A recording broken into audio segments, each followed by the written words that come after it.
Hey guys, tonight we're heading deep into the desert. The wind is dry, your feet are already hot, and the sun isn't even fully up yet. Sand crunches beneath your sandals, and in the distance, low hills shimmer under the weight of heat waves. You wipe your brow, again, and wonder, not for the last time, how anyone survived this climate before air conditioning.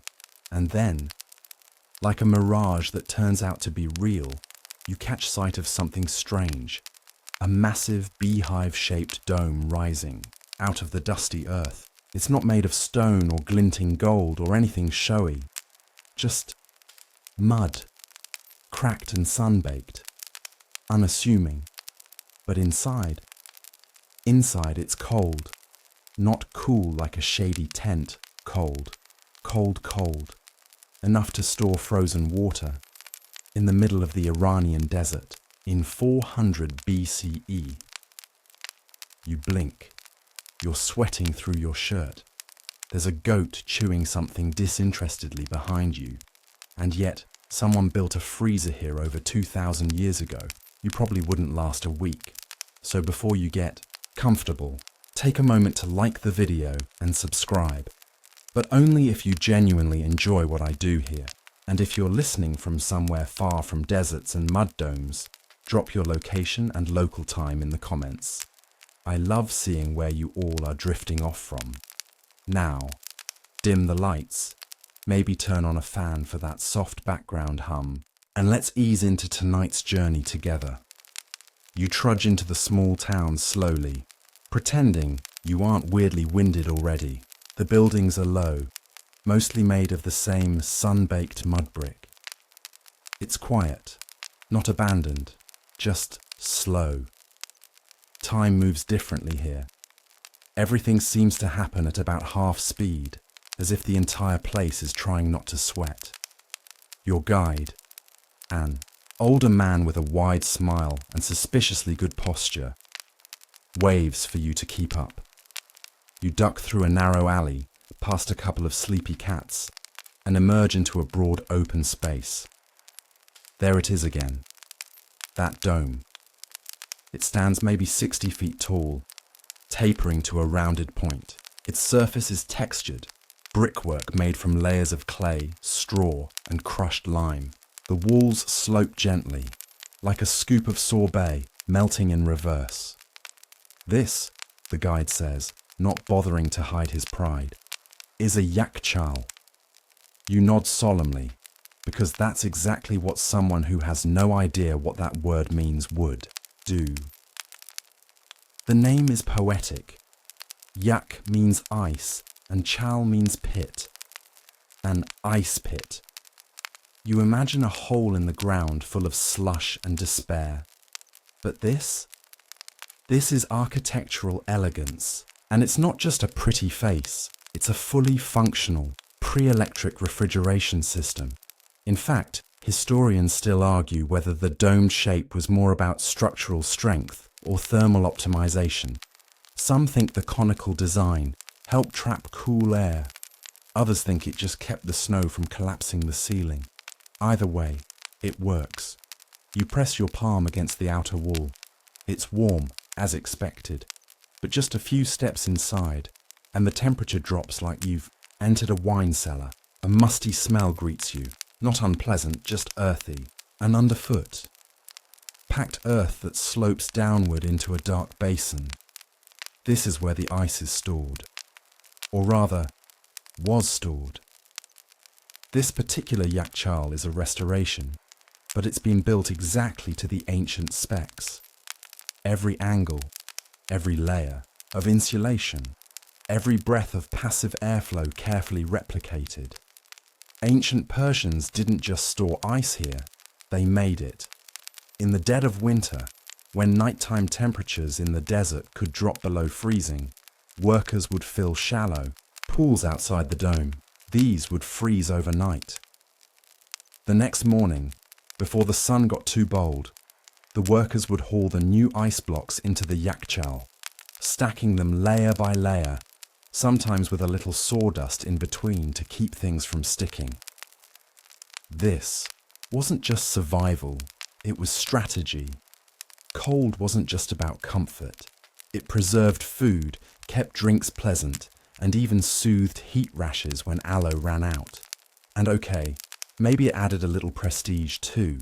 Nothing says, "I have arrived," like offering chilled pomegranate syrup to your dinner guests in July. As you descend the steps into the Yakhchāls basin, the air gets noticeably cooler. You breathe deeply and exhale a quiet, "Whoa." You don't even realize you said it out loud. Your guide chuckles. Yes, even now, still works. You run your hand along the curved interior wall. It's surprisingly smooth. The bricks here were made with a mixture known as saruj, a blend of clay, lime, ash, and sometimes goat hair for extra strength and insulation. Some of the older texts describe it as waterproof. Others say it just aged well. Either way, it kept moisture from seeping in or out, which meant the stored ice could survive well into the baking summer months. In fact, some villagers managed to keep their ice from December all the way through August. You sit down on the lowest step. The quiet is almost tangible. No machines hum here, just gravity, geometry, and some ancient genius who probably never got proper credit. It's funny, you've used a freezer your whole life and never once thought about why it works the way it does. Here, in a pre-electric world, every angle, every airflow, every mud brick carries intention. There's no power grid to save you, just science and sweat. Some scholars still debate whether these structures were first invented in Yazd or further, north near Kerman. The records are vague, the ruins widespread. What's clear, though, is that once the technique caught on, it spread like wildfire, albeit very chilled wildfire.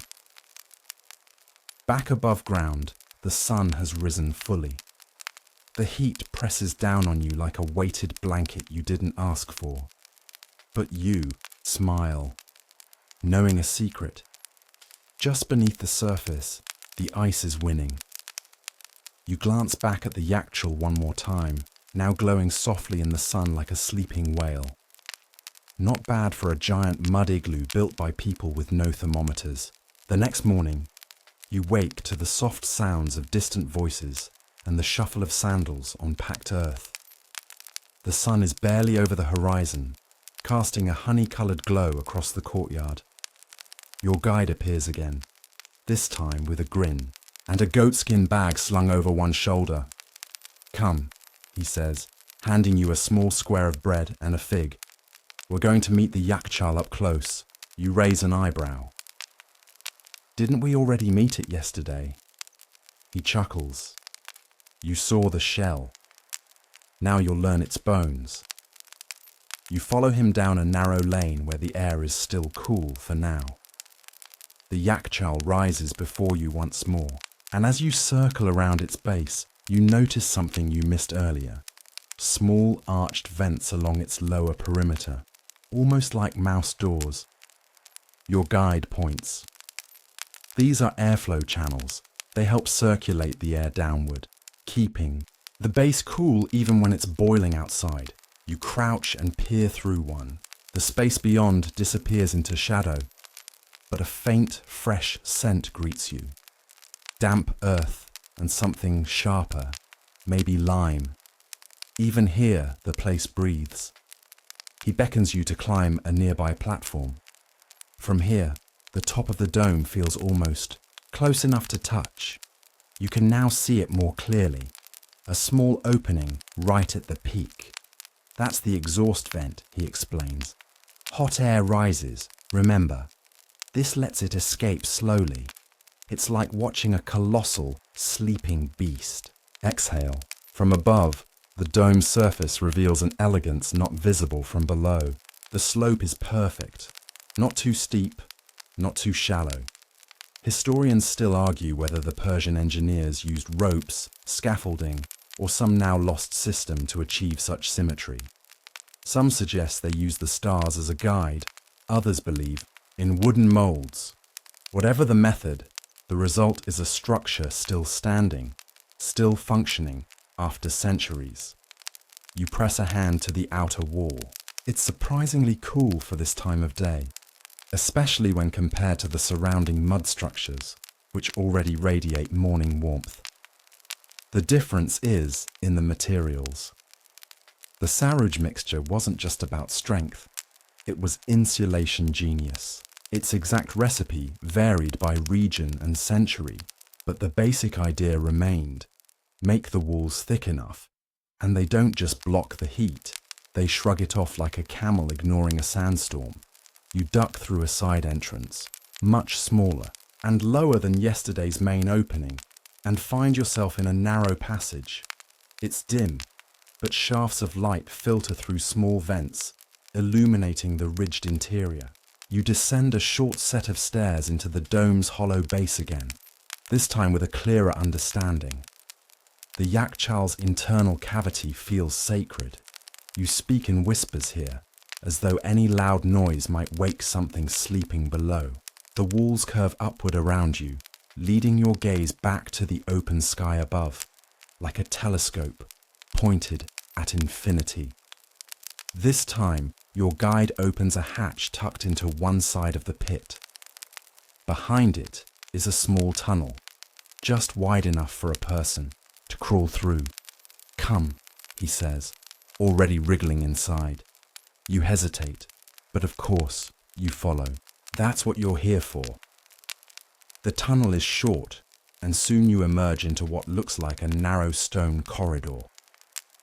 This is one of the subterranean passages that links the yakhchāl to the water system. A qanat, your guide explains. You've heard of these. They're underground aqueducts, gently sloping channels dug with painstaking care, bringing water from distant mountains or wells to where it's needed, all without pumps, just gravity and genius. You're kneeling inside a literal artery of the ancient Persian city. The air here is damp. A cool breeze travels through the corridor like a sigh. The floor is wet in patches, and you can hear the soft rhythmic sound of water trickling in the distance. It's hypnotic. "You're lucky," your guide says, lighting a tiny oil lamp. This qanat still flows. Some are dry, forgotten. This particular channel once supplied water not just for drinking or irrigation, but to fill the ice-making pools outside the yakhchāl. During the coldest desert nights, shallow trenches would be filled with a thin layer of water, just enough to freeze overnight. By morning, thin ice sheets would be broken up and carried into storage. You try to imagine the scene. Workers wrapped in wool cloaks, their breath visible in the winter air, moving slowly under the stars, listening for the telltale crack of forming ice. It's hard to picture the desert being cold enough for anything to freeze, but you're reminded that deserts are places of extremes, sweating by day, shivering by night. And Persian engineers didn't just accept the climate, they harnessed it. Some historians claim the Persian use of nighttime radiative cooling was the first known form of passive refrigeration. Others argue the technique developed independently in multiple places, including ancient China. Still, it's the Persian design that endures as the most elegant, a literal convergence of mud, math, and moonlight. Back above ground, you sit near the edge of one of the old freezing pools. It's dry now, but you can still see the indents, where the channels fed into it. There's something poetic about how the system needed the stars to work. No electricity, just timing and trust. You ask if the ice ever melted too fast, if some years failed. Your guide nods gravely. Sometimes yes, warm winter, broken channel, or, he pauses for dramatic effect, a lazy apprentice. You both laugh, though part of you wonders how often those failures meant real hardship. If ice was used to preserve food or medicine, losing it early in the season could be more than inconvenient. Your guide stands and brushes the dust from his hands. "Come, you've met the yakhchāl. Now you'll help it breathe." You squint. Help it. Breathe. He points to the tall tower across the courtyard, another mud brick marvel, slim and elegant. You'll see, he says, grinning, and you follow him, because of course you do. You shield your eyes against the sun as you approach the tower. It rises like a silent sentinel, taller than the yakhchāl, thinner, and topped with curious slits that seem to drink the air rather than keep it out. This, your guide says, tapping the base, is a badger, a windcatcher, the lungs of the city. You crane your neck. It's hard to believe something so simple looking could do anything dramatic. But as soon as you step through the doorway into the base of the tower, the temperature shifts. You actually feel it. A soft breeze flowing downward from somewhere above, brushing past your cheeks and neck like a sigh from an unseen giant. The interior of the badger is hollow, with narrow vertical shafts climbing toward the open slits. The whole structure acts like a reverse chimney. Instead of smoke rising, cool air descends. It's clever, ridiculously so. Hot air is lighter, so it naturally rises and exits through one side of the tower, while cooler outside air is funneled in from the opposite opening and channeled down through the house, or in this case, toward the yakhchāls' underground storage basin. Some versions even included internal veins or dampened panels to direct and slow the airflow, keeping it consistent and gentle. Historians still debate whether the earliest badgers were strictly for human comfort or developed alongside cooling. Structures like yakhchāls. Some argue the concept was borrowed from Mesopotamian reed houses. Others insist the Persians refined it independently. You lean toward the second option. These people clearly understood the choreography of air better than most modern architects. Your guide steps back outside and gestures for you to do the same. Now watch. He tosses a handful of crushed herbs, mint or something equally fragrant, into a shallow bowl near the tower's base. Within seconds, you smell it, not just from the bowl, but wafting up and outward through the windcatcher. You close your eyes and let it drift around you, imagining an ancient courtyard filled with the scent of basil, rosewater, or lavender. And suddenly, you understand. It's not just cooling, it's atmosphere, mood, wellness.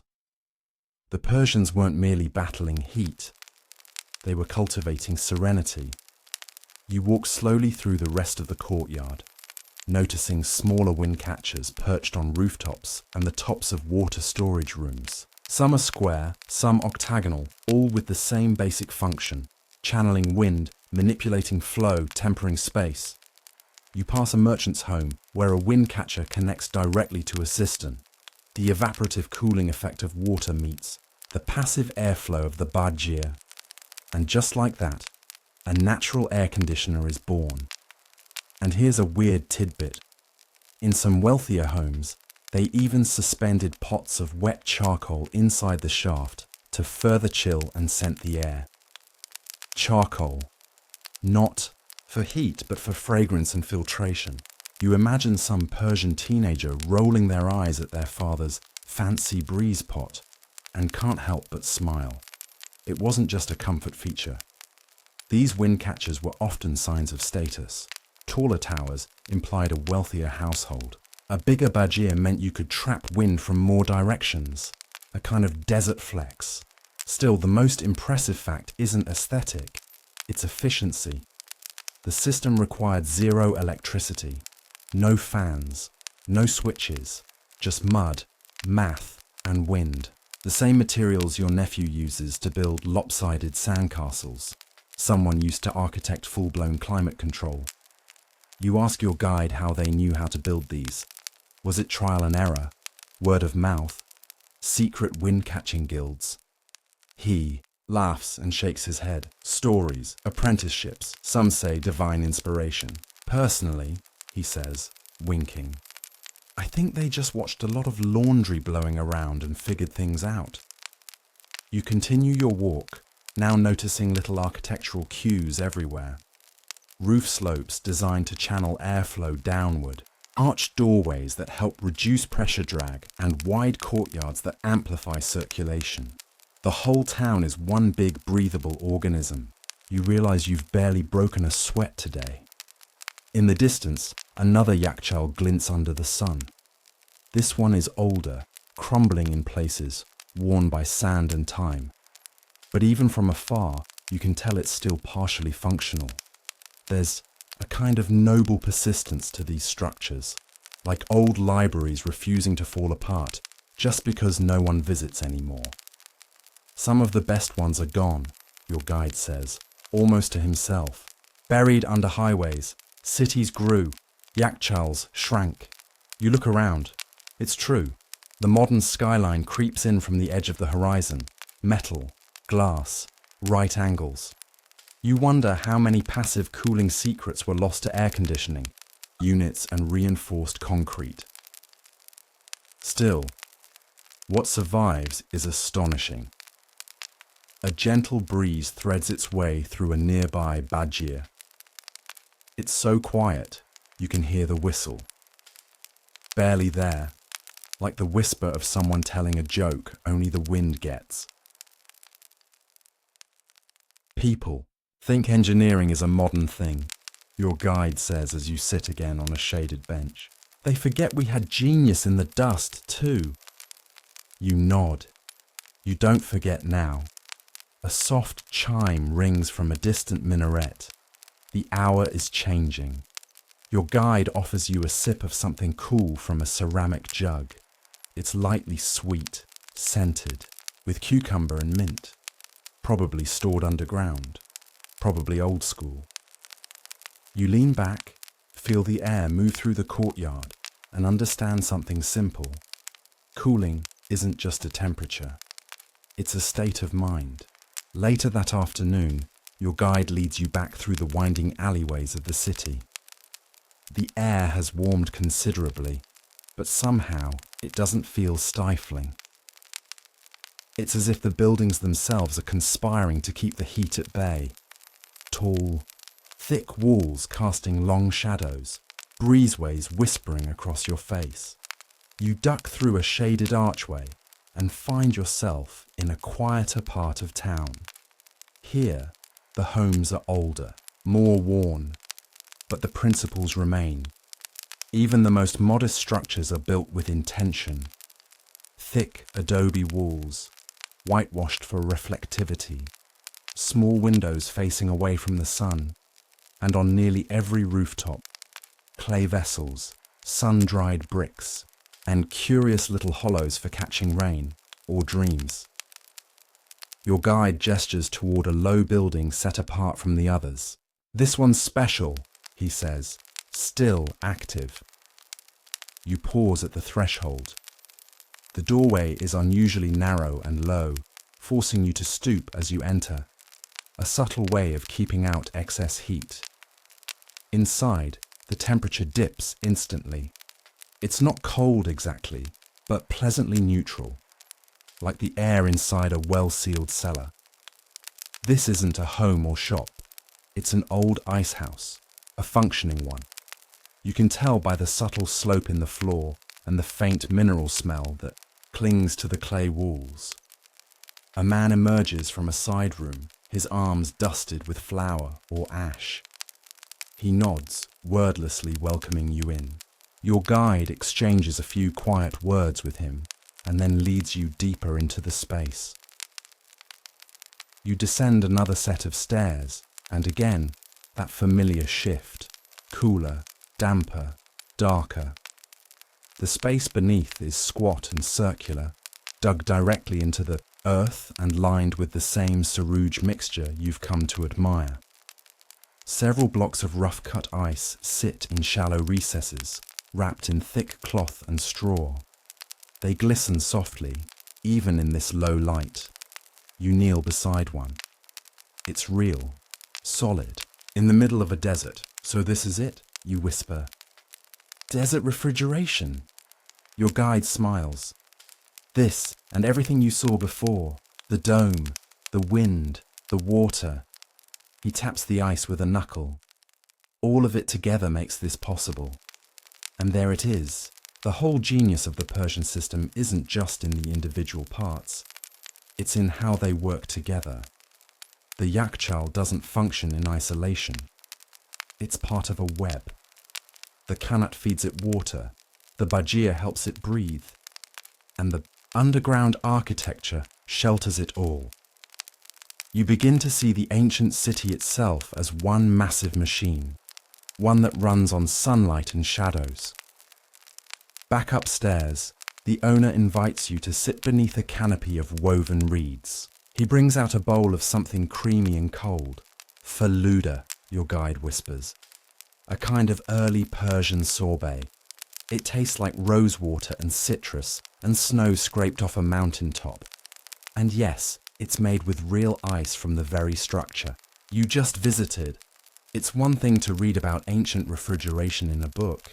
It's another thing entirely to sit in a 2,000-year-old fridge eating rose sorbet while goats complain gently in the distance. You ask how long ice has been stored like this. Your guide shrugs. We don't know exactly. Centuries, definitely. Some say since the Achaemenids. Others think the methods became popular later, around the Parthian or Sasanian eras. Historians, again, still argue. No blueprints survive, just fragments, descriptions in poetry, letters between traders, the occasional carving. Most of what remains is built knowledge, passed down, adapted, layered into the bricks themselves. You realize you're not just touring a ruin, you're walking through inherited memory, and then comes the surprise. Your guide pulls a leather-bound pouch from his bag and lays out several small discs. Ancient tokens, he explains. Tally markers, probably used for trade or inventory. You turn one over in your hand. It's surprisingly smooth, etched with faint lines, symbols for quantity, or maybe seasons. One, in particular, has a stylized snowflake or something very close to it. A symbol for ice? They found these near old ice houses, your guide says. Maybe people reserved their share for special days. Maybe ice was rationed. A wedding, a birth. It's a lovely thought. The idea that entire communities looked forward to a bowl of ice as a celebration. A reward earned through patience, effort, and geometry. And the truth is, it wasn't just luxury. In desert regions, cold wasn't about comfort, it was survival. Ice preserved food, soothed fever, extended shelf life for medicines and perishable herbs. In years of poor harvest or illness, a functioning yakhchāl could mean the difference between recovery and ruin. Some even believed it had spiritual benefits. Cold, clear water was thought to align the humours, calm the temperament, and bring clarity of thought. A cold head, they'd say, is a wise head. You sip the last of your sorbet and lean back, full and slightly dazed from the cool sweetness. A cat ambles past and flops dramatically in a patch of shadow, clearly unimpressed with your reverence. Your guide laughs. Even the cats take the cold seriously here. A breeze stirs the edges of the canopy, and you're reminded of the windcatcher, again, how it redirects the world outside, filters it, softens it. You start to think maybe that's what this whole system is, a filter between human need and nature's chaos, not a fight against the environment, but a negotiation. Back on your feet, you walk once more toward the fading sun.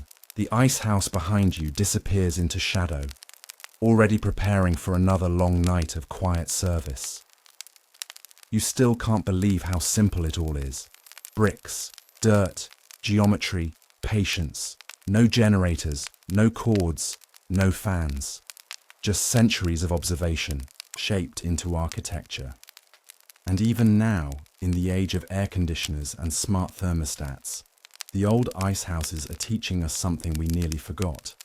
that temperature isn't just a number, it's a relationship. You pause and look back. One last time, the dome, the tower, the basin, all still there, still breathing, still ready to cool what comes next. By the next morning, you're already accustomed to the quiet rhythm of the old city, the way the call to prayer echoes gently through narrow alleyways, the early morning rustle of date palms as they catch the first breath of desert wind. You walk, barefoot over sun-warmed stone, led now toward the oldest part of town, where, your guide tells you, the story of cold truly begins. Here, just beyond a crumbling aqueduct and the faint ruins of a caravanserai, lies a dry stretch of plain that once cradled the foundations of Persia's earliest Khanate systems. These, your guide insists, are the secret veins of the yakhchāls. Without them, the whole thing collapses, literally and conceptually. You squint at the flat, unremarkable ground. Nothing much to see, really.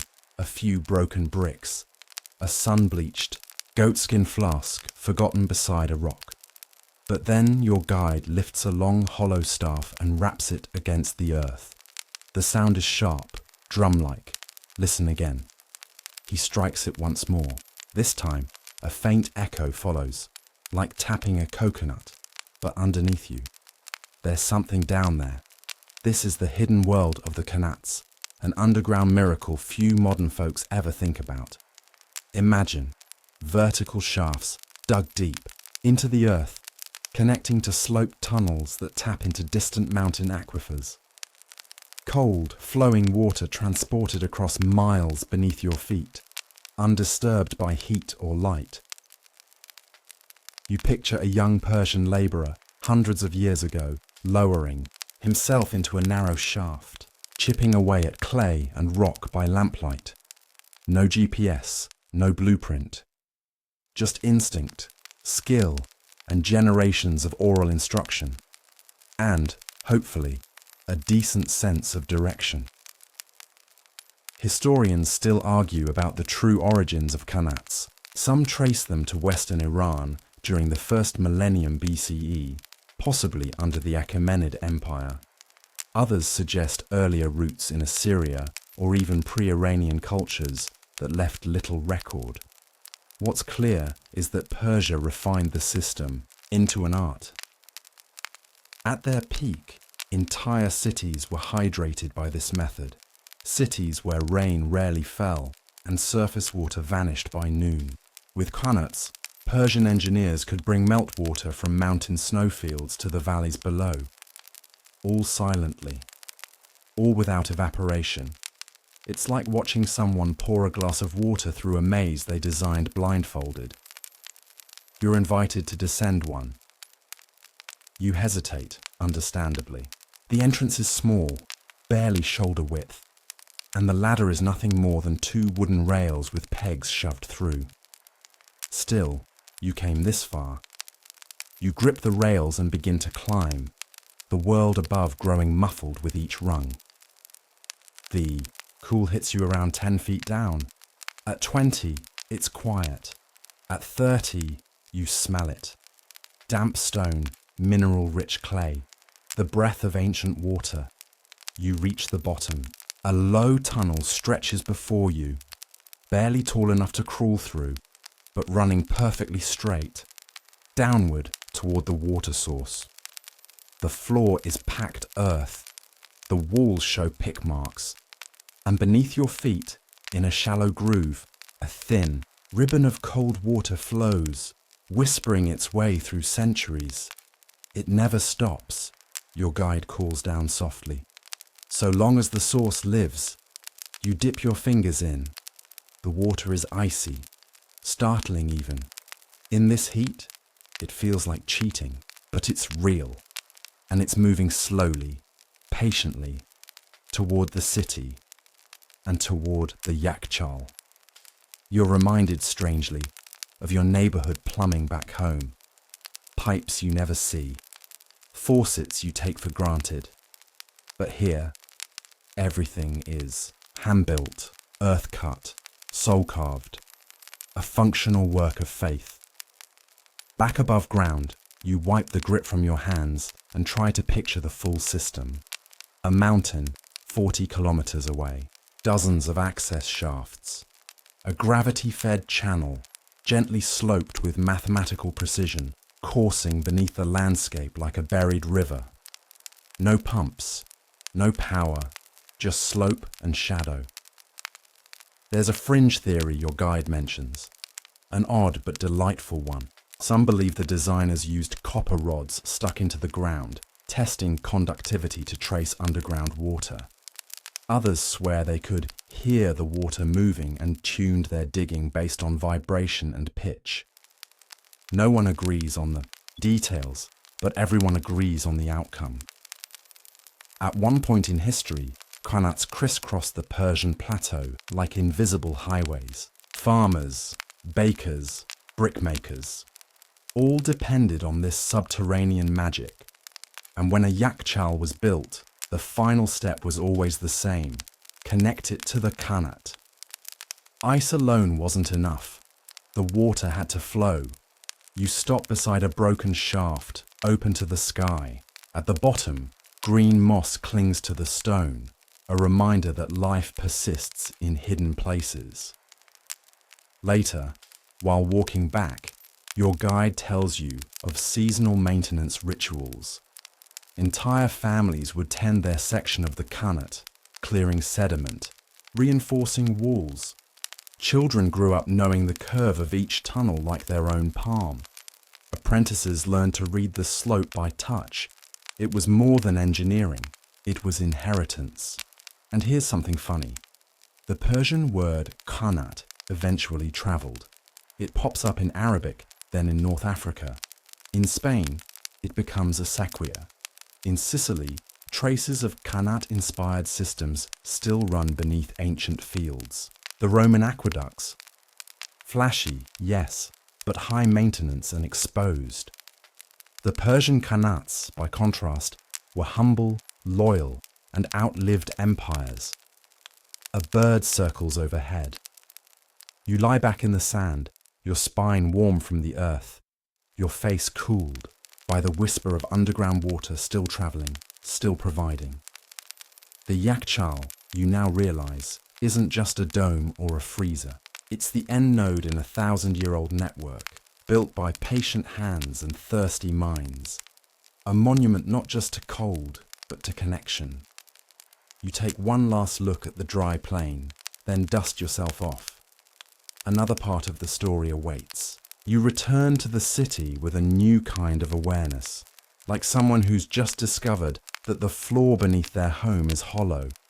Every brick, every shaded corner now seems infused with mystery. The streets bustle the same as yesterday, vendors calling out for plums and pistachios, sandals scuffing over sun-baked stone. But your ears keep searching for the distant hush of subterranean water. Your guide picks up the pace slightly. Time to see how they kept the ice frozen once they had it. The yakhchāl dome you visited earlier wasn't the only one, it turns out.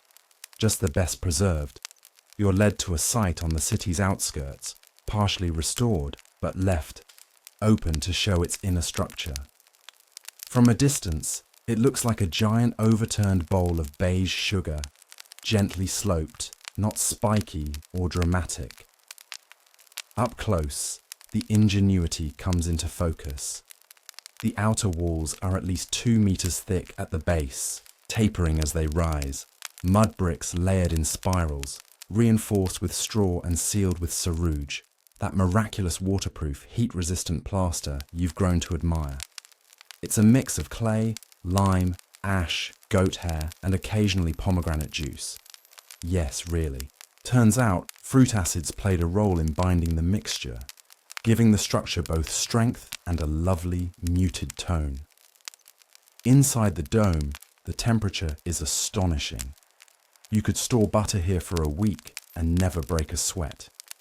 The shape isn't arbitrary.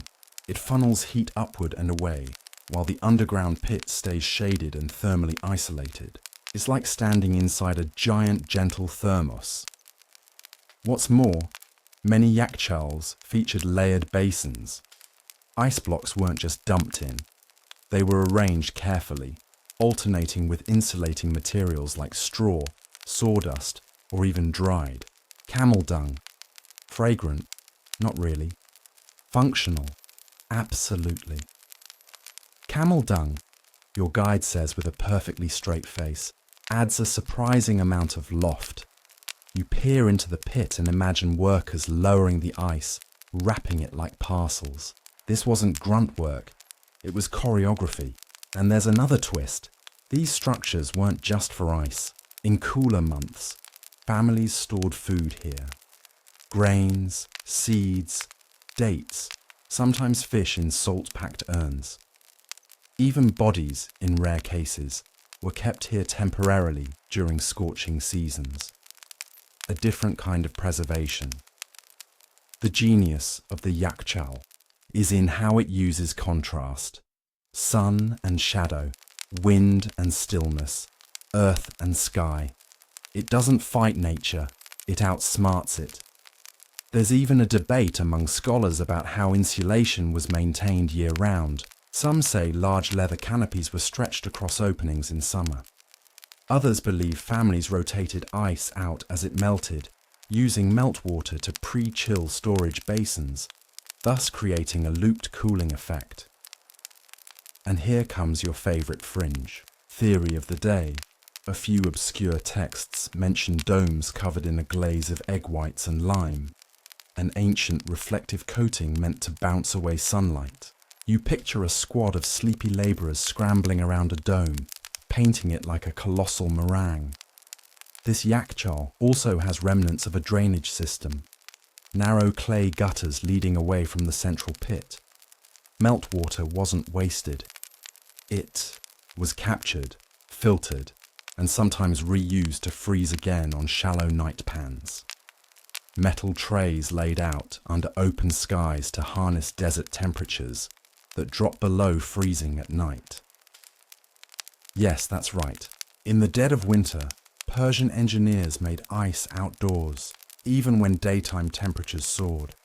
They built low-walled basins, filled them just an inch or two, and waited for the night's chill to do its work.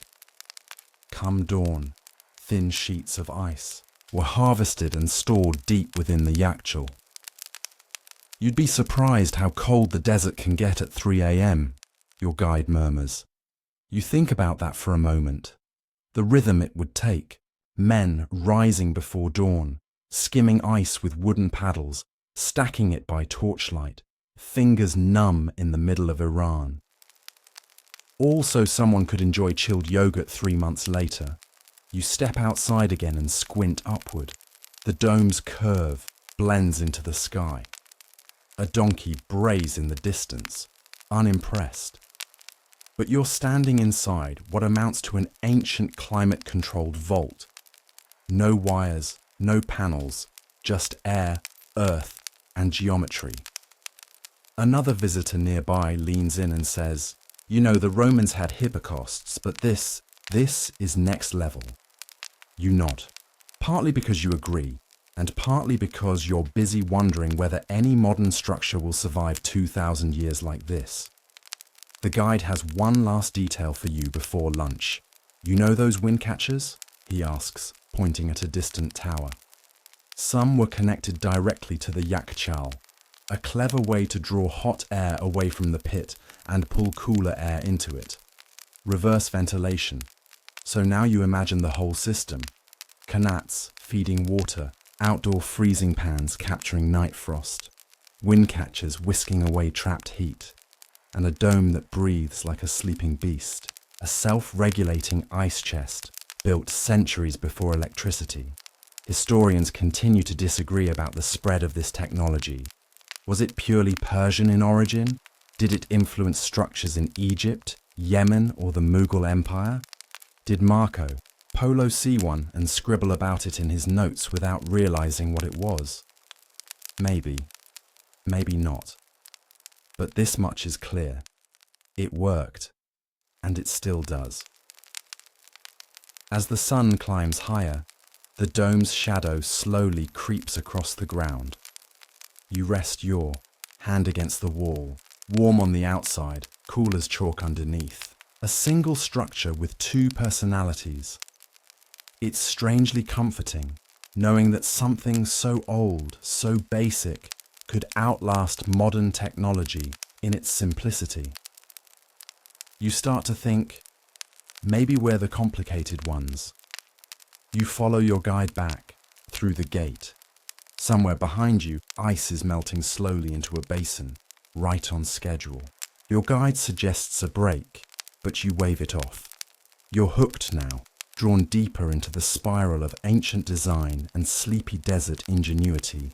So he smiles, shrugs, and points you toward a shaded courtyard where something unexpected awaits. Time to meet the builders, he says.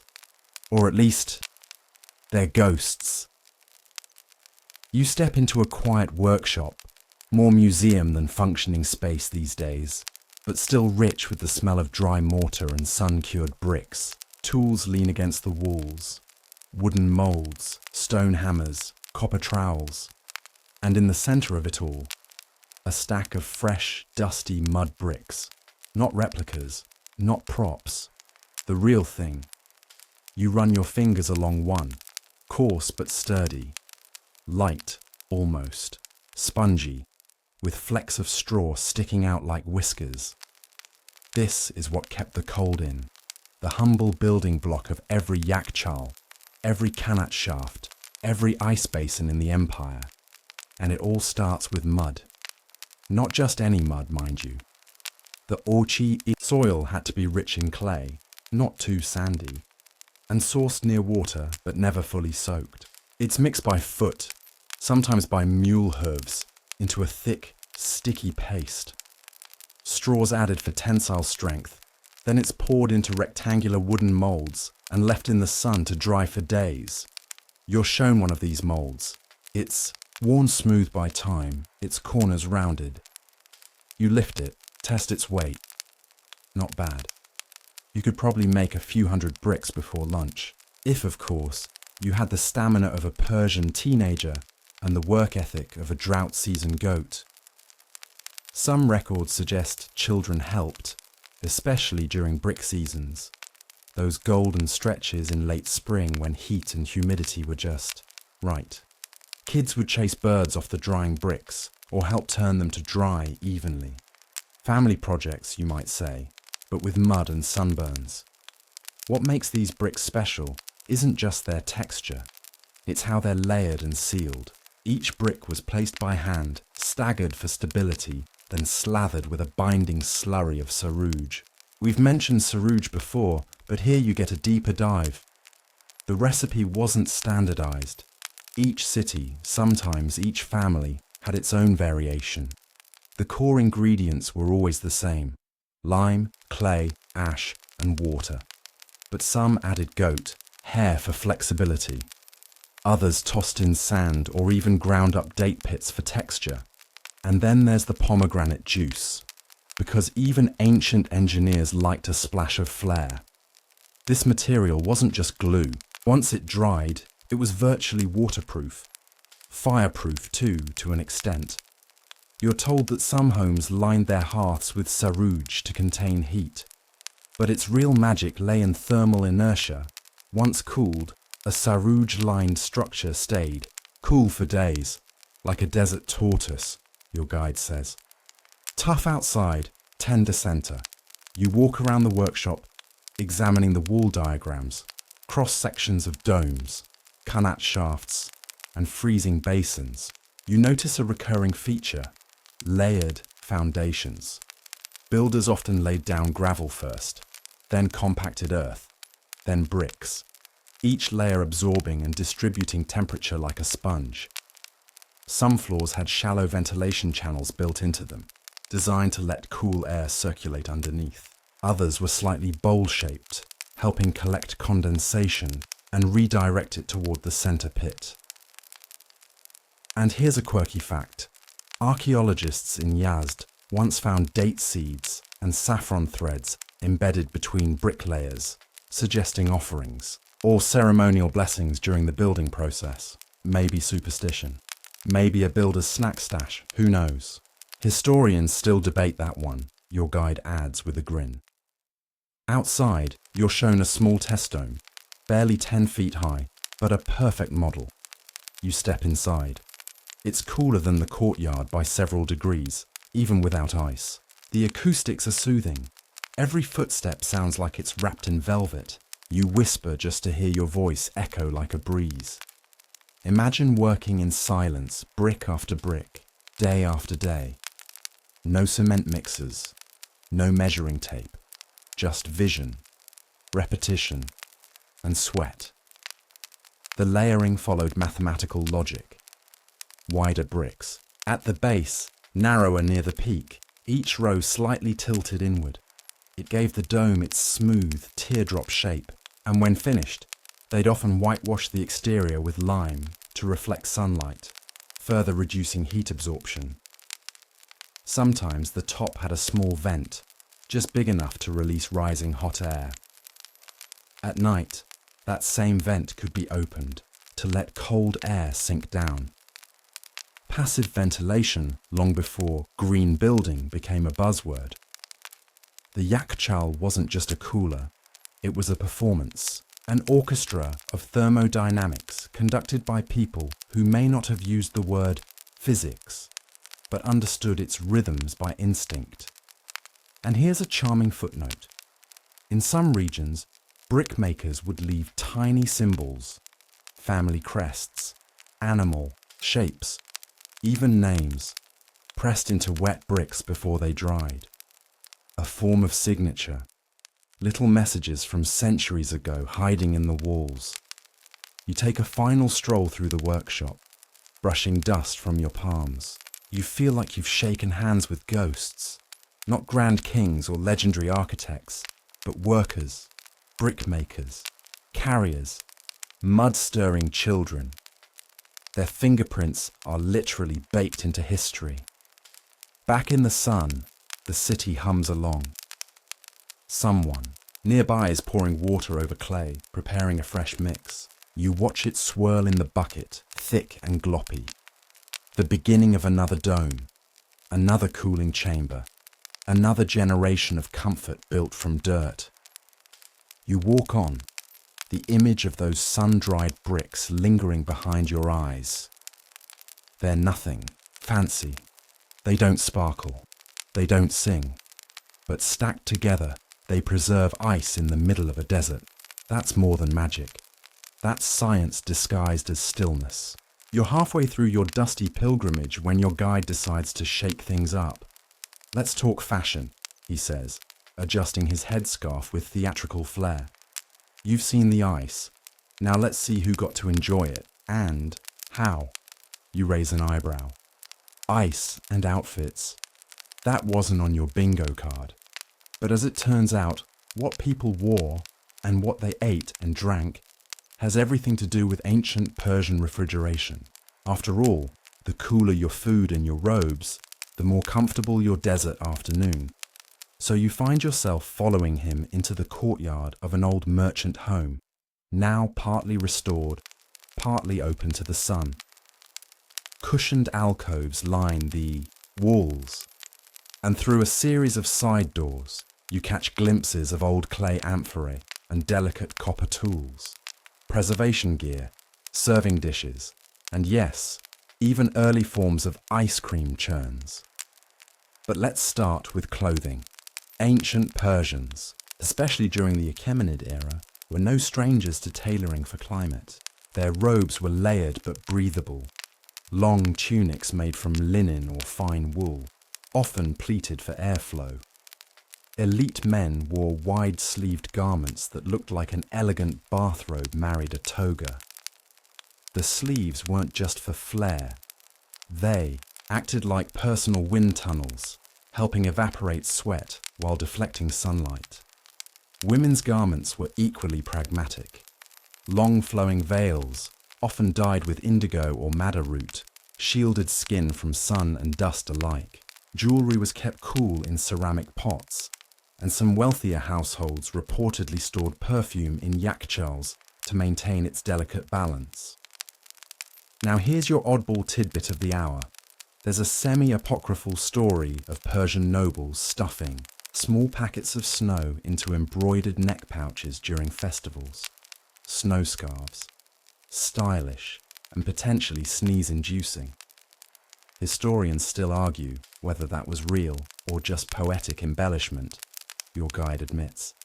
But wouldn't you try it at least once? And what better time to enjoy chilled accessories than at a feast?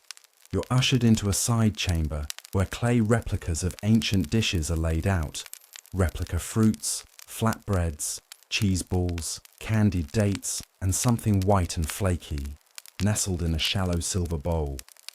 That, your guide says proudly, is faluda, a cold dessert of rice-starch noodles soaked in syrup, rosewater, and sometimes lime juice. And yes, it was served with snow. Actual, ice-stored snow, shredded over the top in little fluffy tufts.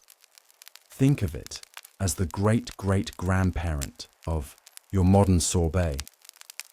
Except instead of a freezer, the ingredients were carried from qanats and stored in yakhchāls, or packed in goatskin sacks and rushed from nearby mountain slopes during winter. Ice runners, young men trained in endurance, would dash across the terrain, snow sloshing on their backs to ensure nobles could enjoy cool treats in July. Imagine them arriving sweaty, triumphant, and slightly frosty, greeted with a nod and perhaps a lukewarm cup of rose tea. There are worse gigs. But faluda wasn't just dessert, it was cultural currency. It showed off your connection to nature, to the water networks, to storage mastery. If you could serve it, you were somebody. And here's something scholars still debate. Some texts suggest Persian doctors recommended faluda or cold yogurt to balance the body's hot humours, which means dessert was medicinal. Possibly the best diagnosis ever. You step further into the merchant's home, where the floors slope gently toward drainage holes. It dawns on you. This entire house was designed like a cooler. High ceilings, shaded courtyards, windcatcher ventilation, ceramic walls for thermal buffering. Even water was stored in tall amphorae wrapped in damp cloth, a crude but clever form of evaporative cooling. You'll see similar tricks in modern Iranian homes today, your guide says. The architecture remembers, and so do the kitchens. You're shown an old food chamber, no bigger than a closet, with embedded clay pots half buried in the floor. These were used to keep dairy, herbs, and grains chilled, shaded, and dry. Some were lined with salt or even charcoal to absorb moisture. Nothing wasted, everything adapted. Here's your fringe fact. One traveller's account from the 9th century describes a Persian household that flavoured their cold yogurt with cinnamon and crushed lotus seeds. The seeds, imported. The cinnamon, traded. But the ice, local, made in those shallow night basins you now dream about. Your guide picks up an old clay spoon, runs a finger along its edge. This one was probably used to ladle sour cherry syrup, he says casually. Maybe over, faluda, maybe just straight into a mouth. You're not sure if he's joking. But the point lands. Food wasn't just sustenance. It was memory, ritual, prestige. And ice made it sing. Even the water itself became symbolic. Zoroastrians considered clean, running water sacred, one of the purest elements. So preserving it, honouring it, shaping it into snowballs or syrupy slush was more than a luxury. It was a kind of reverence. You think about your own freezer back home, ice cubes rattling into a glass without ceremony, popsicles devoured with zero spiritual significance. Here, every shard of snow was effort, each chilled bowl a miracle of logistics. As you step outside into the baking sun again, you instinctively shade your eyes with your sleeve. Suddenly, you're aware of your clothes, your thirst, the air around your ankles. You can almost feel the weight of a snow pouch hanging from your collarbone. Fashion, food, and refrigeration, they've never seemed so linked. In a world without electricity, cold wasn't just an indulgence, it was strategy, social signaling, and survival.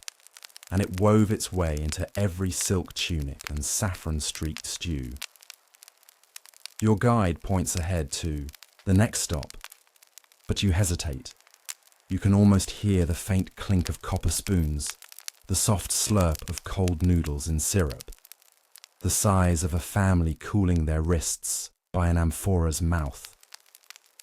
Ice, it turns out, wasn't just something to keep, it was something to share. You wipe your forehead, but it's not just the heat you're brushing off.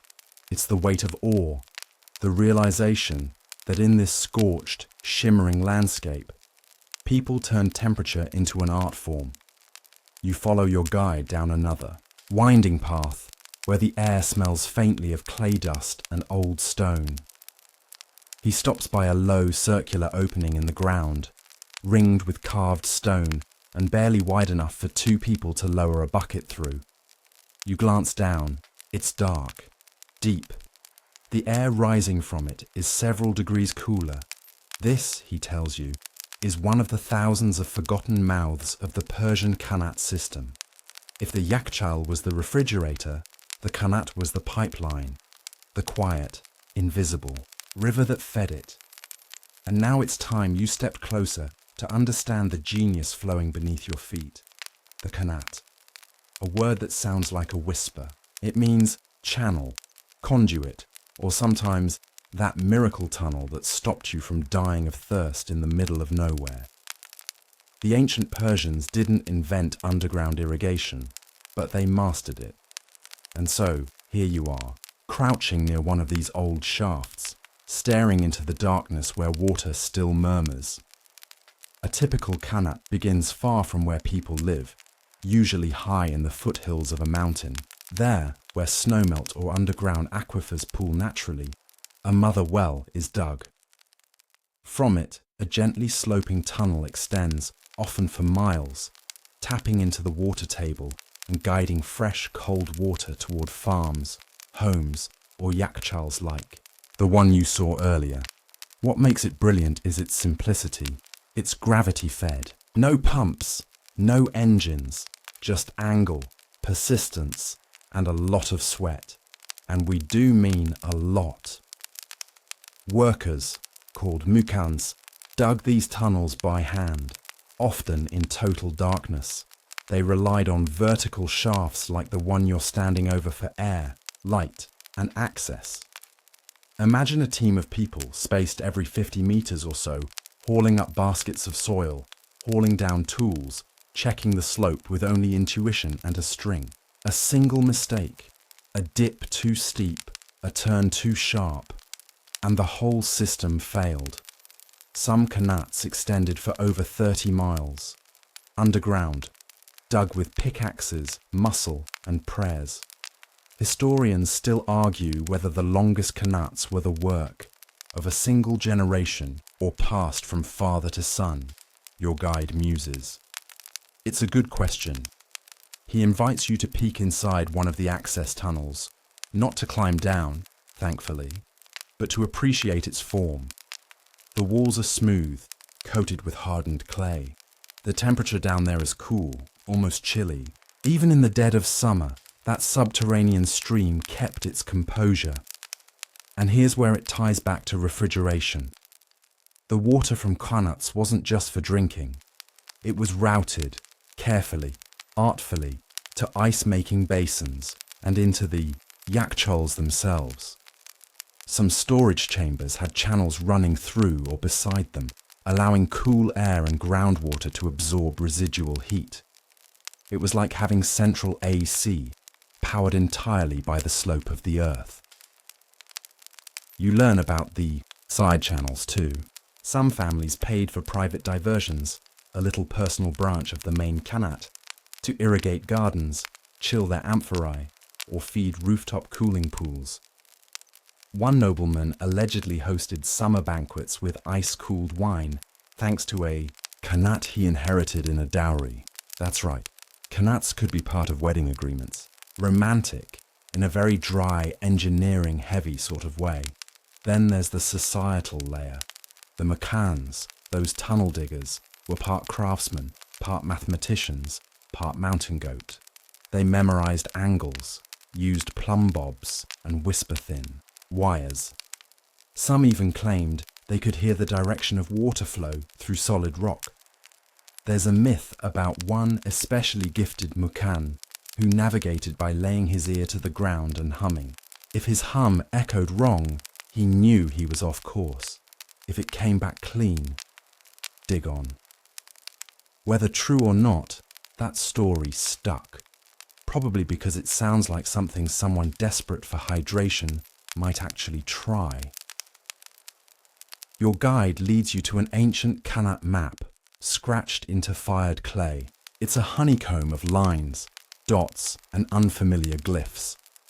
Each symbol represents a shaft, a curve, a junction. One of the khanats still flows, albeit sluggishly. You trail alongside it now, walking beside an open channel fed by its depths. The water is clear, cold, and moving at a pace that feels deliberate, almost shy. You're told that certain Persian cities, like Yazd and Gonabad, still rely on khanats, not just as historical relics, but as living infrastructure. Generations have protected them, patching breaches, monitoring flow, teaching children where not to dig a well unless they want to punch a hole in someone's pipeline. It's oddly touching, this unseen network beneath towns and gardens, like veins beneath skin, quietly sustaining life and chill. And it's not just in Iran. The khanat concept spread into North Africa, into Sicily, even into parts of China. Wherever the soil was dry and the people clever, it caught on. But few built them with the artistry of the Persians. Few wove them so seamlessly into the tapestry of cold-making, bricklaying, dessert-chilling domestic life. You crouch once more by the open channel. Dip your fingers in. The water slips across your skin like silk. Imagine using this stream to fill clay jugs, to cool fruit, to feed the garden that grows the mint you'll later crush into your yogurt, all without a switch, a fuse, or a noise louder than water meeting stone. Back in the sun, your guide lets the silence linger. The khanat gurgles faintly behind you, patient as always. It's funny. We often think of ancient tech as brittle, obsolete, but this is still running, still relevant, still, in its quiet way, amazing. And now you know. The cold didn't just come from frozen nights or clever domes. It flowed here, underground. A secret gift from mountain to man. You've been walking through history for what feels like hours, but here, in the cool hush beside a trickling khanat, time slows down. Your guide gestures toward a shaded bench beneath a pomegranate tree. Yes, an actual tree, growing stubbornly in the desert like it knows it's part of a metaphor. And you sit, letting the past settle around you like a breeze. This, he says, is where we get philosophical. Because while yakhchāls and khanats were marvels of engineering, what made them truly astonishing was the mindset that created them. You lean back and realize you've spent this whole journey inside someone else's worldview. One where harmony with nature wasn't optional, but essential.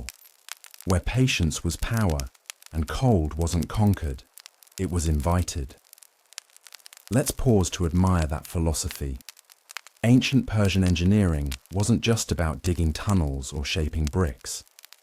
It was deeply rooted in the Zoroastrian principle of Asher, cosmic order. That meant water wasn't just a tool, it was sacred. To control it meant living in balance, not domination. You've heard the phrase payab today, literally, a place to put your foot. referring to those gentle, stepped descents into running water. People didn't just build channels, they made them inviting, human scale, considerate, and it shows.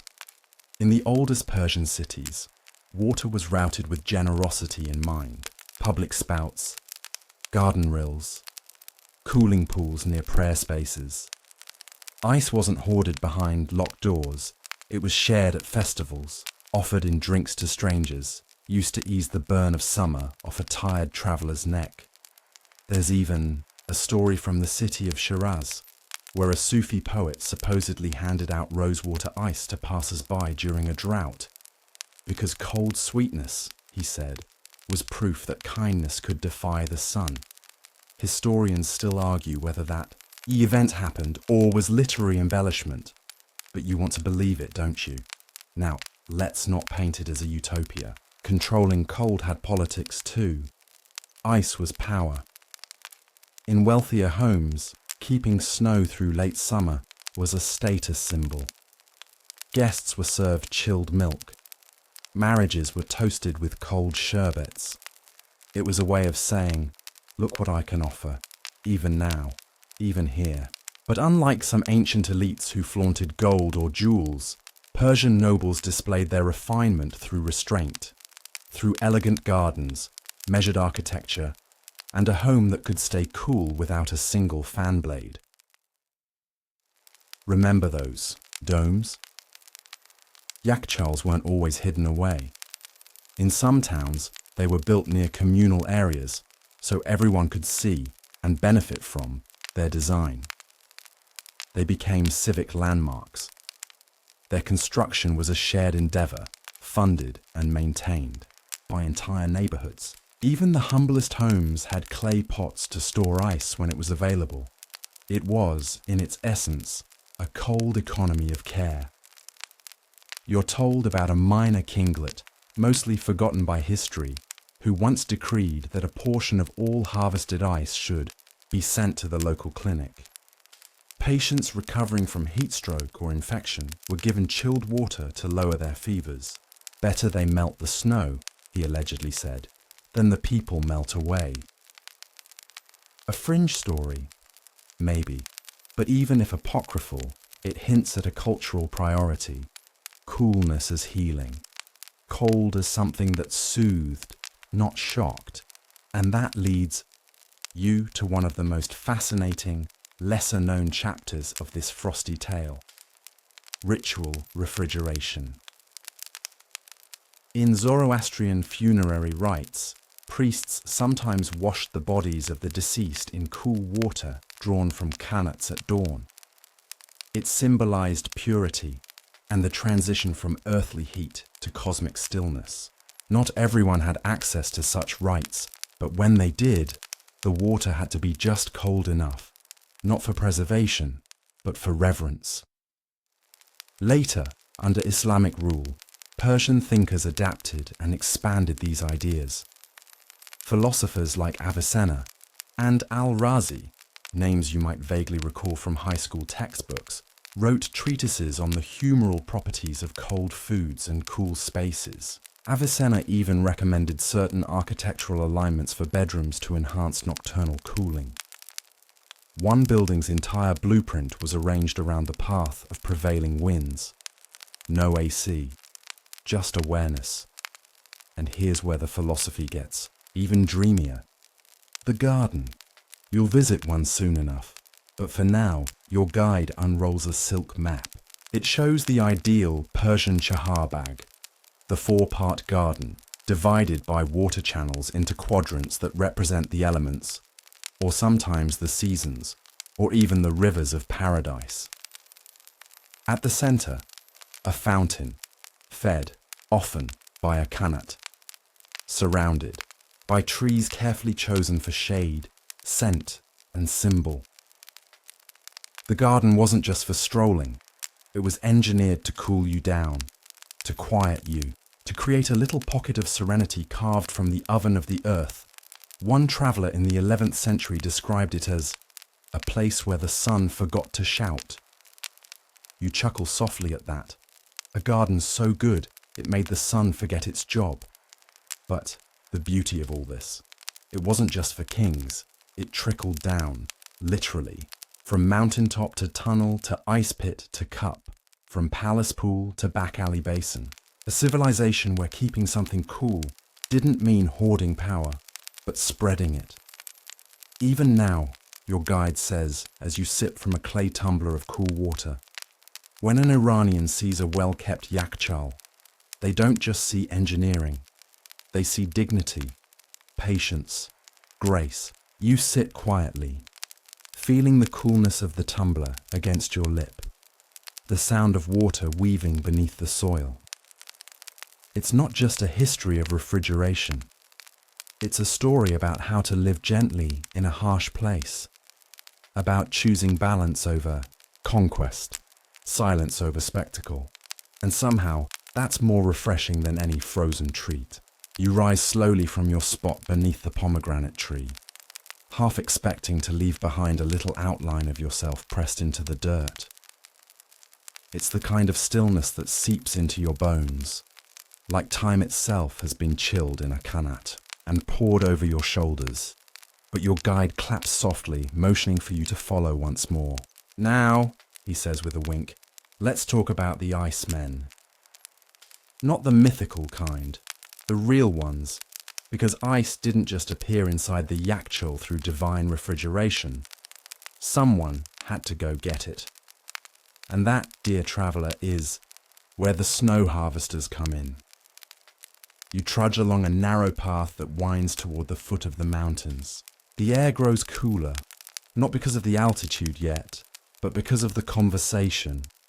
You're about to meet the unsung, frostbitten heroes of the ancient Persian ice trade. These were not palace dwellers or architects. They were mountain men, seasonal workers, known by various names depending on the region. Barf Bardars, snow carriers, or sometimes more poetically, Zanbrak-i-Yak, the ice bees, always busy, always buzzing back and forth. Each winter, when the snows blanketed the distant peaks, some of which shimmer just now on the horizon, these men would set out with sleds, woven baskets, and wool-wrapped feet to gather snow, not the powdery kind you might ski on. No, they were after compacted, snowbanks or clean drifts, hardened by cold and shaded by rock outcroppings. They'd pack it down, slice it into blocks using bronze tools, and wrap each chunk in straw, felt, or goat hair to insulate it. Then came the hardest part, the descent. Imagine this. You're hauling 100 pounds of ice down a winding mountain trail. It's slipping, melting, leaking through your tunic. Behind you, the sun rises. Ahead, a long walk. Your donkey is not particularly cooperative. Also, you're not getting paid until the ice makes it into the pit. And yet, year after year, they did it. For cities dozens of miles away. In teams, in relays, sometimes under guard if the route crossed through bandit territory. Historians still argue whether these harvesters worked independently or under central contracts, your guide notes. But either way, they had a code. Don't waste the snow. If you dropped a bundle, you stopped to salvage what you could. If a neighbour's sled overturned, you helped repack it. There was honour in delivering your weight. It was backbreaking work, but oddly respected, because remember, in an age without refrigeration, summer ice was close to magic. It could reduce fevers, elevate feasts, and cool tempers. So when the snow carriers arrived at a yakhchāl and poured their offerings into the pit, it wasn't just logistics, it was ceremony. There are local legends of spring festivals timed to the final deliveries of the season. A block of snow would be ceremoniously lifted, wrapped in silk, and placed on display during a poetry reading or wedding. Children would be allowed to touch it, briefly, a fleeting, numbing moment of wonder. You come to a low stone wall, half collapsed, and step carefully over it. Beyond lies an abandoned staging area once used by these harvesters. A circular, depression in the earth, where sleds were arranged and baskets unloaded. At the center, a slab of polished stone still holds traces of faint scoring, evidence of cutting blocks long since melted. You run your fingers across the grooves.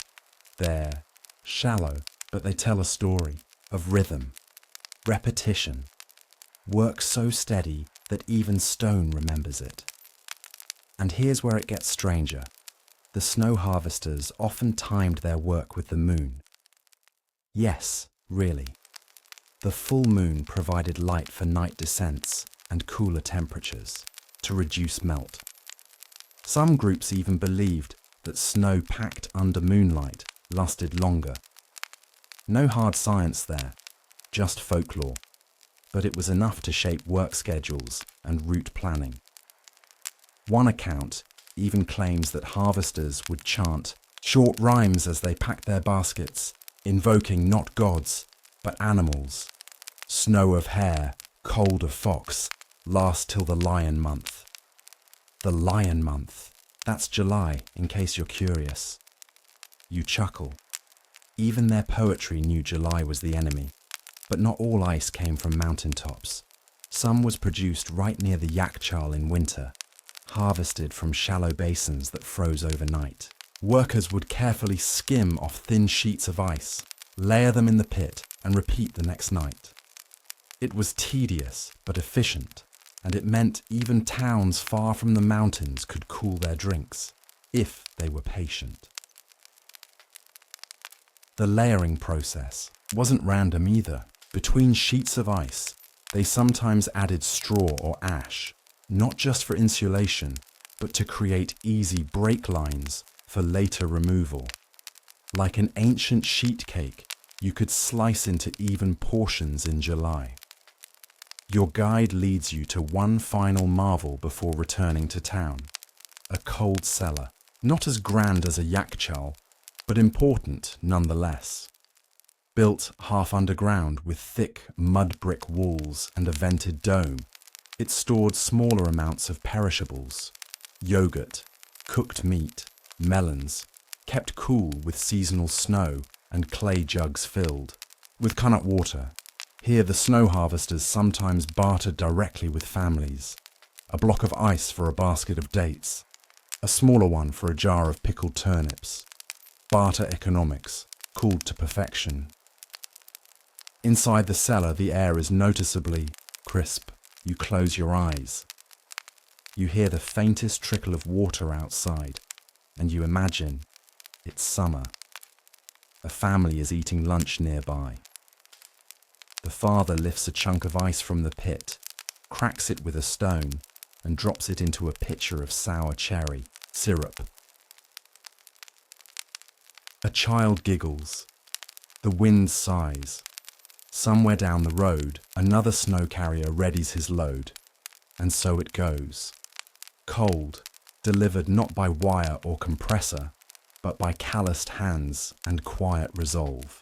The return to town is almost imperceptible, like waking from a dream where nothing really ends. It just softens into something else. The kanats gurgle somewhere beneath your feet. The domes of the yakhchāls squat quietly in the haze. And now, your guide raises a finger towards something unexpected. A door. Not just any door, an ornate wooden one, painted turquoise and studded with iron rivets. This, he says, is where the cold turns personal. You step through into the private courtyard of a well-off Persian home from centuries ago, lovingly, restored, or at least vividly remembered. It's not ostentatious. The luxury here whispers, it doesn't shout. Walls of whitewashed mud brick, latticed windows casting dappled shade, and at the centre, a long rectangular pool, water cool and glassy, fed by that ever-present Connaught thread. In the far corner, a clay pitcher sits inside a stone basin. It's an ancient version of a fridge, the zero band or under the band system. Clay jugs buried partially in earth, shaded and cooled by evaporation. The science is elegant in its simplicity. Porous walls, moving air, and time. You touch the jug and it's chilly. No wires, no noise. Just clever physics and clay. This was how families preserved yogurt, cooled milk, or kept fruit crisp in the heat. The bigger homes had even cooler tricks. Multi-level basements called sardabs, with ventilation tunnels, bringing in mountain air. Think of it as ancient HVAC. If HVAC wore sandals and wrote poetry, inside one such sardab, your footsteps echo. It's dark, stone-lined, dry, and wonderfully cool. You swear you could nap here forever. You're shown a built-in marble basin, used for keeping sherbets chilled. Not the frozen kind you might get at an ice cream shop today, but syrupy, herb-laced drinks. Rosewater, sour cherry, tamarind, served cold in tall glasses for guests who looked like they might melt on arrival. One particular concoction, sakanjabin, was wildly popular, a mix of vinegar and mint syrup, diluted with cold water. It sounds strange, but in this heat, miraculous, kind of like an electrolyte cocktail crossed with a medieval mojito. And here's where things get delightfully niche. Some homes, especially in desert towns like Yazd, had mirrored niches placed opposite doorways, not for vanity, for light reflection and cooling. During the hottest part of the day, a breeze directed through a windcatcher would funnel across a shallow indoor pool, past the mirror and into the heart of the house, delivering both a visual shimmer and a temperature drop. You're not sure if it's science or sorcery, but you're impressed either way. Now, you might ask, what did regular families do without yakhchāls or mountain ice? Well, they got creative. Some buried clay jars deep in the earth with a wet cloth wrapped around them. Others kept water pots on rooftops where the night air could cool them naturally. Still others hung foods in damp burlap from well frames, letting the breeze wick away the heat. Historians still argue whether these domestic cooling hacks were borrowed from elite architecture or independently developed by rural communities. But the consensus is clear. Nobody just sat around sweating. Take weddings, for instance. No summer celebration was complete without chilled drinks. Families would pool together for a block of ice from a local merchant or yakhchāl, wrap it in reeds or felt, and divide it up. It would be chipped down and added to a communal afterbe. A copper pitcher passed from guest to guest, each pour sweeter and colder than the last. In one diary from the 1800s, a merchant's daughter in Kerman describes how her family buried a chest of rose-petal ice in their courtyard garden 3 days before her wedding. They guarded it like treasure, layering it with herbs and old carpets. When it was uncovered, she writes, the scent made my aunts cry. You believe it, because by now, cold isn't just a temperature. It's emotional, it's sensory, it's spiritual. Even illness was met with cold. Persian medical texts from the medieval period emphasize cool compresses, shade, and chilled rosewater as treatment for everything from fevers to anxiety.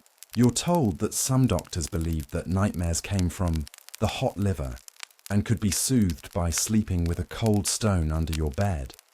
One folk remedy? Fill a clay jug with cold kanat water, place it beside your head, and let it inhale the bad heat. You're tempted to try it tonight. The logic wasn't entirely flawed. In places with no ice cubes or aspirin, keeping a room cool was half the battle for comfort. And the ancients seemed to know this intuitively. Every window faced the right direction. Every courtyard was planted with shade in mind. Every surface was part of a long game to make heat tolerable. And sometimes, just sometimes, the cold arrived as a gift.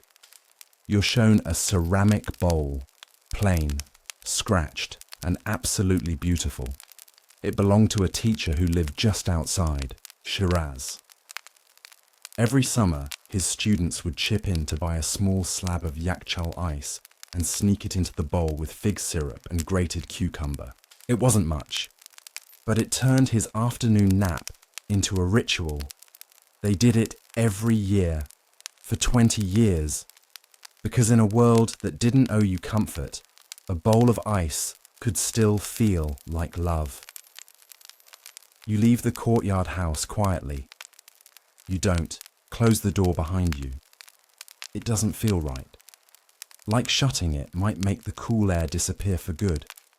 Instead, you pause in the shade, one foot still in the present, the other firmly planted in a world that knew how to wait for snow, in the desert, and turn it into something worth remembering. You walk back into the open air, and somehow it feels warmer now, not just from the sun, but from the contrast. You've been deep in the earth, wrapped in cold clay, and the quiet genius of old ideas. But now the story rises again, as all good ones must, toward trade, toward travel, toward the sheer ambition it took to move cold across an empire. Your guide waves at the road ahead. We're not done. Time to talk distribution. Because cooling ice is one thing. Moving it across deserts without turning it into a very wet disappointment. That's the real sorcery. And yet the ancient Persians and their heirs found ways to do just that. You follow a trade path that once linked cities like Ray, Isfahan, Shiraz, and even as far as Kandahar. These were silk route arteries, sure, but they didn't just carry brocades and jewels. They carried something far more ephemeral. Ice. The secret. Timing, packaging, and ruthless logistics. In winter and early spring, camel caravans would be loaded with thickly wrapped bundles of ice harvested from yakhchāls or mountain stores, packed in layers of straw, then charcoal, then felted wool. Each one shaped like a pillow, soft-looking but stubbornly cold inside. The traders didn't dawdle. At night, they moved. By day, they sheltered the camels in wadis or caravanserais. And these weren't full-scale ice deliveries for general sale. No, these were custom orders, royalty, rich merchants, sultans who wanted chilled pomegranate syrup in the dry season, a governor's wife known to only bathe her baby in water cooled with mountain snow aged 2 weeks. You hear a story about a satrap in ancient media who once sent a man 200 miles on horseback to deliver a chunk of ice the size of a loaf of bread. It arrived wrapped in embroidered linen, mostly intact. The recipient, a visiting Greek philosopher who had complained. The dates were too warm. He never complained again. Historians still argue whether these ice shipments were purely for indulgence or if they served ritual functions. But in either case, they were serious business. You arrive at the remains of a caravanserai. High walls, thick gate, shady interior. Camels still grumble from a nearby pen. This is where the ice took a break, and so do you. Imagine being a merchant, unwrapping your precious cargo by lamplight, checking for melt, dabbing at the damp spots on your sleeves. There was a hierarchy to the ice too. The finest was first snow ice, crisp, white, uncompressed. Next came deep-packed snow blocks from yakhchāl pits. Last, basin-frozen slabs, cheaper but more fragile. These were marked with special tags, etched symbols, or notched wooden markers that told the handlers what to prioritize, what to stack on top, and what not to sit on during rest breaks. Cold wasn't just a product, your guide says. It was a status symbol. You walk now through the bizarre ruins of an old trading town, one that once had its own yakhchāl district. Here, ice was portioned, weighed, and sold at sunrise to eager buyers. Local law claims that the town's physician bought the first chunk every week, claiming it was for medicinal cooling, but everyone knew he just liked cold grape jelly. Even the unit of measurement was poetic, yak gonde.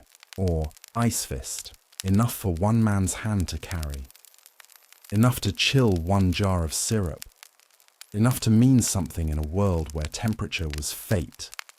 There were even seasonal taxes on ice.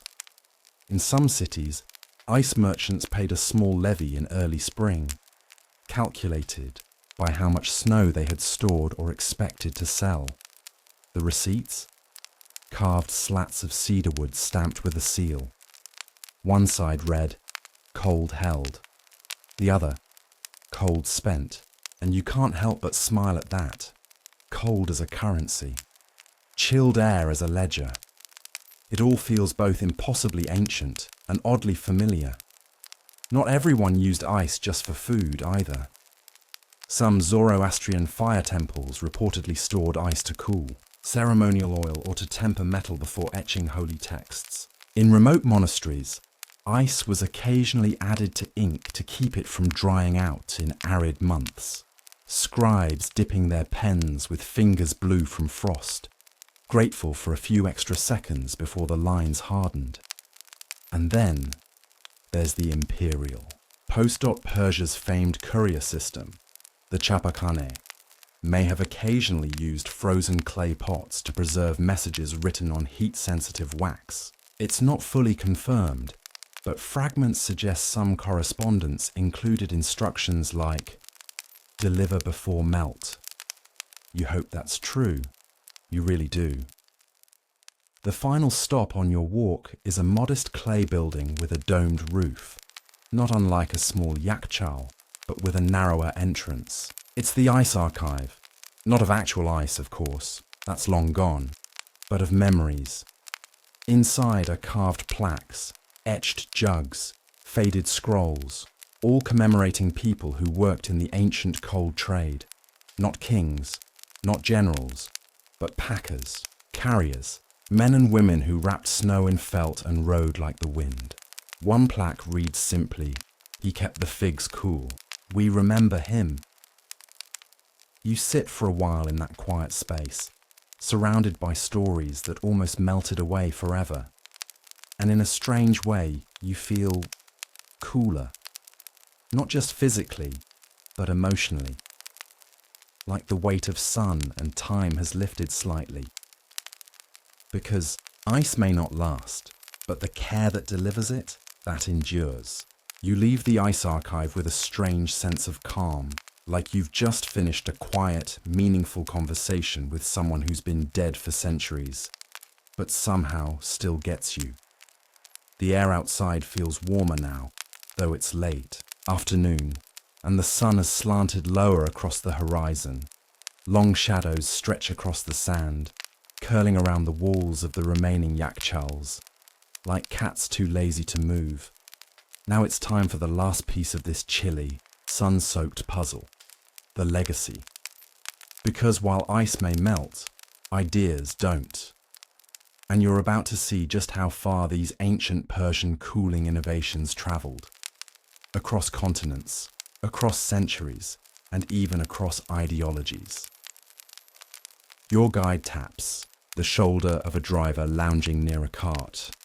"He'll take you the rest of the way," he says. "The past is long," and off you go. First stop, North Africa. You learn that during the Islamic Golden Age, Persian engineers and scholars travelled westward, their knowledge bundled with them like precious silk. In Morocco, you find ancient windcatchers built into Kasbah towers, strikingly similar to the badges you saw in Yazd. Some even bear inscriptions referencing the Eastern designs of the old masters. Egyptian architects, inspired by Persian courtyard layouts, began integrating deep shadow vestibules and porous pottery jugs into homes and bathhouses. In Cairo, certain 10th century bathhouses had domed, mud-plastered cooling chambers where steam was chilled with, you guessed it, yakhchāl-style airflow and stone basins. They didn't call it that, but the bones were there. Further south, in medieval Mali, oral histories mention a travelling cold knowledge man from Persia who helped design a shaded public grain cellar in Gao. It's said the cellar never, rose above a comfortable donkey temperature, which you choose to interpret optimistically. Your cart creaks on, and now the scene shifts eastward to India, where the Mughals, inheritors of Persian court culture, turned cooling into art. They didn't just replicate the ideas, they amplified them. Imagine palaces with underground rivers running beneath their stone floors, walls stuffed with reeds soaked in rosewater, even mobile cooling tents carried during long marches, lined with reflective fabric and shaded by palm fronds. It's like glamping, but for emperors. And here's a fun twist. Babur, the Mughal dynasty's founder, famously hated India's heat. He brought Persian engineers specifically to recreate the crisp coolness of Kabul. His first order? Build a garden that felt like snow. Historians still argue whether it succeeded, but you kind of hope it did. Now we're in Central Asia. In parts of modern-day Uzbekistan and Turkmenistan, you visit desert towns where people still use ice pits, remarkably similar to yakhchāls. One even bears the local nickname kafani yakhchi, or the Shroud of Coolness. The clay is slightly different, the shape tweaked, but the concept remains the same. Store winter for summer. And over in China, early Tang dynasty texts mention emissaries returning from Persia with tales of ice domes that last into the hot month. Some scholars believe these inspired a few of the court's own early cold storage experiments, though the Chinese had their own traditions too: snow cellars, insulated bamboo boxes, and mountain-harvested ice packed in rice chaff. Still, the echoes are undeniable. Even in Europe, whispers of the Persian cool seep in. Arab translations of Persian engineering texts made their way into Moorish Spain, influencing the design of Andalusian palaces like the Alhambra, where you'll find shady courtyards, central pools, and water, channels that trickle soothingly through tiled corridors. One 13th century Spanish builder wrote, "It is said the eastern wind builders can trap winter under clay. Let us try." You'd give anything to know whether he succeeded. And then, the leap into modernity. Refrigeration, as we know it, doesn't truly exist until the 19th century. Compressors, ammonia coils, the whole industrial orchestra. But even then, engineers kept looking backwards. Some of the earliest passive cooling homes in the American Southwest borrowed from Persian and Moorish designs. Thick adobe walls, roof vents, and yes, buried storage pits. Today, architects still draw inspiration from yakhchāls. In Iran, there's a movement to revive them, not just as historical artifacts, but as functional eco-cooling systems. Solar-powered air vents, clay-based insulation, even university campuses integrating yakhchāl. Domes into their architecture as both a cooling system and a cultural homage. One such dome you visit is covered in blue tile. Students lean against its shady wall, tapping away on phones, eating ice cream that probably came from a modern freezer, but still enjoying the cool gifted by ancient physics and wisdom passed through generations. Here's a quirky tidbit. A small startup in California once attempted to create a yakhchāl-inspired passive fridge for off-grid living. The prototype was shaped like a mini-dome, with sand-filled double walls and a bamboo lid. It wasn't a huge commercial success, but reviews praised how quiet it was. One user said, "It hums like a whisper from 600 BC. You like that? It reminds you how strange and lovely it is that the hum of cold is something humans have chased for millennia. Not just to preserve food, but to protect comfort, to carve out small zones of grace in an otherwise scorching world." You look out across the valley now, and the domes of distant yakhchāls catch the golden hour light. There's no snow, no visible ice, just the memory of it, the possibility of it. And that, you realize, is enough. The evening has settled over the land like a long exhale. The wind, which earlier rattled the dry grasses and sent clouds of dust spiraling up from the road, has gone quiet. Even the air feels softer now, less sun-baked, more forgiving. You're standing on a low rise above one of the last surviving operational yakhchāls in Iran, still used today by a handful of local families during the winter months to store ice for the spring. It's not for show. There's no gift shop or interpretive centre here. Just an old tradition, stubbornly alive. A boy no older than 10 squats near the dome, shaping wet clay around the base. His hands move fast, practiced. You ask what he's doing. Sealing the breath, he says, which sounds wildly poetic until he clarifies, plugging a crack before the nighttime chill sets in. Still, you prefer his version. You walk a slow circle around the structure. The moon has risen, full and peachy, casting long silvery shadows across the dusty ground. The dome glows faintly, a pale blister in the dark. If you didn't know better, you'd think it was hollowed from frozen light itself. It seems like the right time to ask the final question. Why did all of this matter? Why did so many people, across centuries and deserts, dedicate themselves to trapping cold? At first glance, it's obvious: preservation, luxury, comfort. But if you've learned anything on this long, dusty, quietly astonishing journey, it's that ancient refrigeration wasn't only about function. It was about control, about bending nature gently to your will, about whispering into the ear of summer. Not today, and maybe, just maybe, about beauty. You think again of the first Persians kneeling beside their clay domes, watching the stars come out while winter sealed itself inside mud and straw. You picture them waiting, listening, hoping their mixture would hold, that the coming heat wouldn't claim everything they'd so carefully packed away.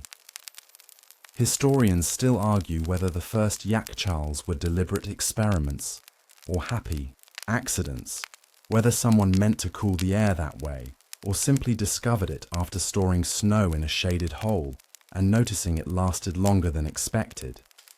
But intent doesn't change the impact. This was technology without wires. Engineering with no screws, no plugs, no digital readouts. It worked with the land instead of against it. And that harmony, so hard to come by today, is part of why the legacy of yakhchāls still shimmers in our imagination.